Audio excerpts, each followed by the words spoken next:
بسم اللہ الرحمن الرحیم۔ حضرت سعد بن ابی وقاص رضی اللہ عنہ سے روایت ہے، رسول اللہ صلی اللہ علیہ وآلہ وسلم نے فرمایا، مسلمان کو گالی دینا فسق اور اس سے لڑائی کرنا کفر ہے۔ حضرت سمرہ بن جندب رضی اللہ عنہ سے روایت ہے، نبی صلی اللہ علیہ وآلہ وسلم نے فرمایا، جس نے صبح کی نماز پڑھی بس وہ اللہ عز و جل کی حفاظت میں ہے۔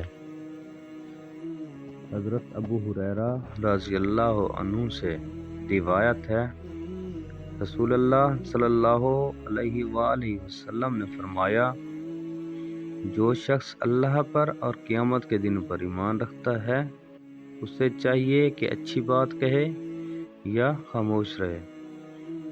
حضرت ابو ہریرہ رضی اللہ عنہ سے روایت ہے، رسول اللہ صلی اللہ علیہ وآلہ وسلم نے فرمایا، یہودی 71 فرقوں میں تقسیم ہوئے اور میری امت 73 فرقوں میں تقسیم ہو جائے گی۔